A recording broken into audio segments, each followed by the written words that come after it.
नमस्कार, मैं प्रोफेसर विकास जैन, निकल सुता महाविद्यालय डिंडौरी।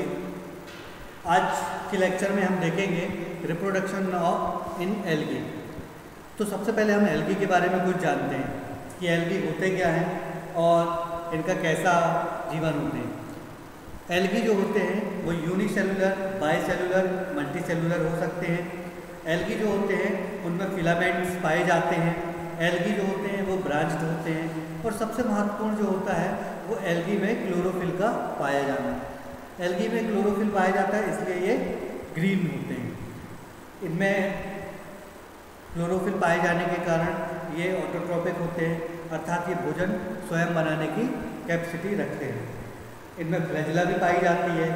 एल्गी जो होते हैं उनमें chloroplast, mitochondria, nucleus, Golgi body आदि पाए जाते हैं। एल्गी का जो फूड मटेरियल होता है वो स्टार्च के रूप में संचित रहता है। अब हम देखते हैं आज के जो हमारा टॉपिक है मेन, वो है रिप्रोडक्शन इन एल्गी। एल्गी में रिप्रोडक्शन किस किस प्रकार से होता है और कैसे होता है। तो एल्गी में जो रिप्रोडक्शन होता है मुख्यतः 3 प्रकार से होता है।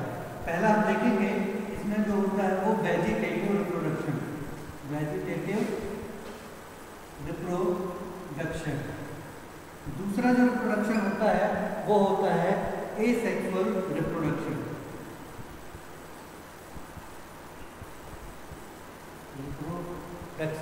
तीसरा जो रिप्रोडक्शन होता है वो होता है सेक्सुअल रिप्रोडक्शन।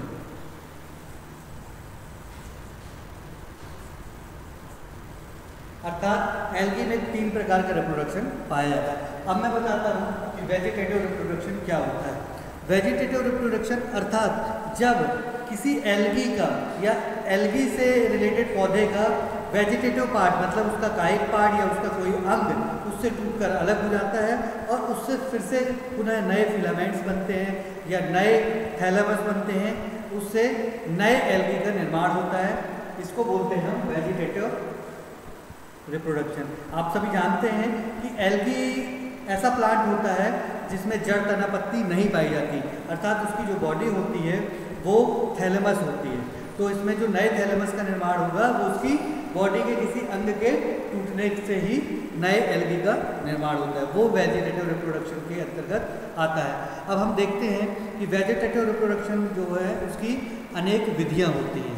तो सबसे पहले देखते हैं हम, जैसे कि एल्गी में जो वेजिटेटिव रिप्रोडक्शन होता है वो होता है बाय फ्रेगमेंटेशन।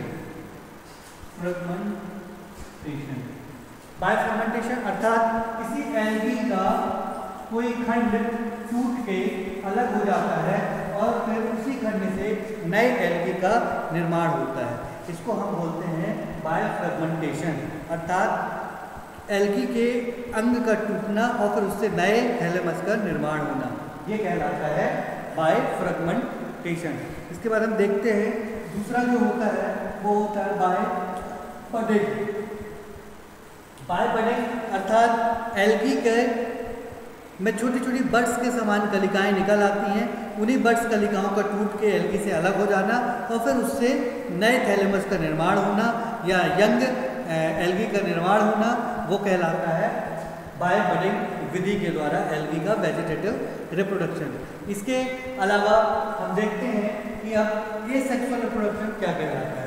एसेक्सुअल रिप्रोडक्शन जो होता है उसमें मुख्य पॉइंट जो होता है वो ये होता है कि एसेक्सुअल रिप्रोडक्शन के लिए स्पोर्स की आवश्यकता होती है। अतः पौधे में जब स्पोर्स का निर्माण होता है, अगर हम विशेषतः एल्गी में बात करें कि एल्गी में जब स्पोर्स का निर्माण होता है तो स्पोर्स के द्वारा जो रिप्रोडक्शन होते हैं वो कहलाते हैं एसेक्सुअल रिप्रोडक्शन। इसमें मेल और फीमेल पौधे की आवश्यकता नहीं होती, अर्थात यह यूनिसेलुलर एक लिंगी पौधे, एक लिंग पौधे में भी यह क्रिया हो सकती है। अब हम बात करें एसेक्सुअल रिप्रोडक्शन, तो ये होता है विभिन्न विधियों के जैसे कि बाय जू स्पोर्स। अब जू स्पोर्स क्या होते हैं ये हम समझेंगे। जू स्पोर्स जो होते हैं वो प्रोटोप्लाज्मिक फाइबर्स तंतु होते हैं जो जिनको हम फ्लैजिला भी कह सकते हैं। ठीक है, ये जो होते हैं इनका जो फॉर्मेशन होता है वो स्पोरेंजिया के द्वारा होता है।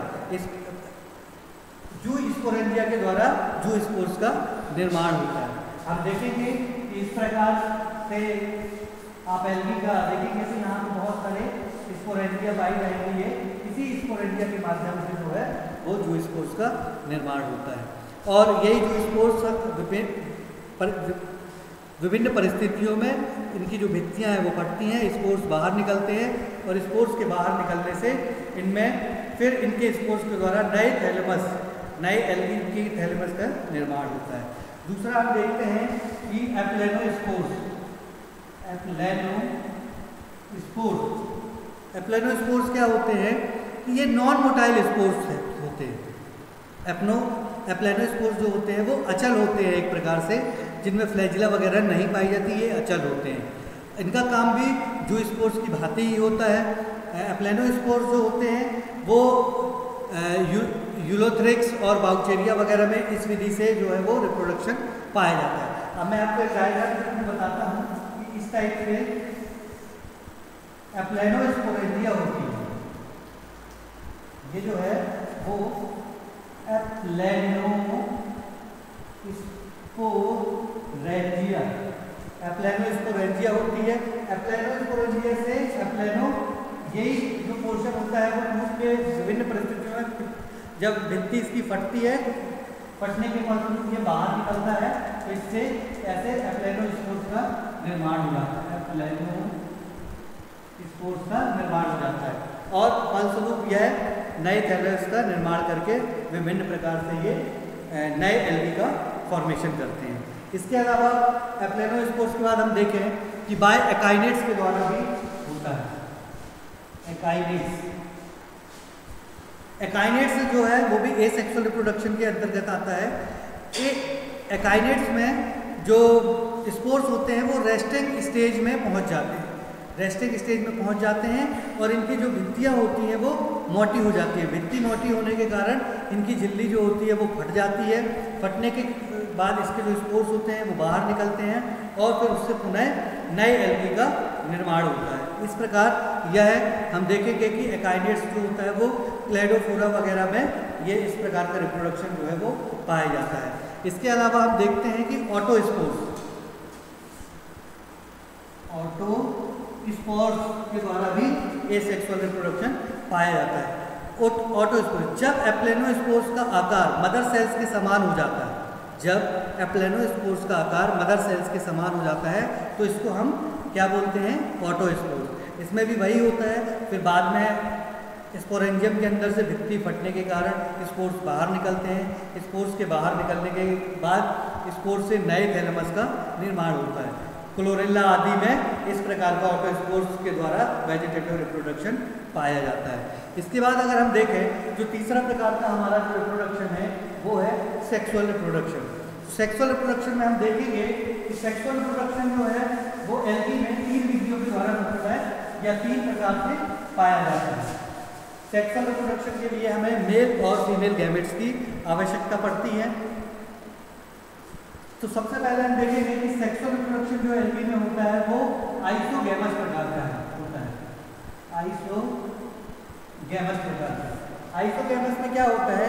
जब 2 गैमेट्स आपस में फ्यूजन करते हैं, एक मेल गैमेट्स और एक फीमेल गैमेट्स, दोनों आकार और साइज में समान होते हैं किंतु दोनों के कार्य जो होते हैं वो भिन्न भिन्न होते हैं, तब उसको हम आइसोगैमस कहते हैं।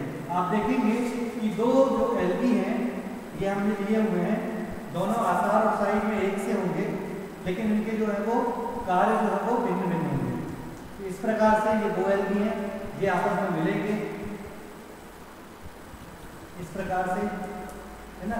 एक हो गया मेल और एक हो गया फीमेल। 2 गैमेट्स आपस में मिलते हैं, इनमें फ्यूजन होता है।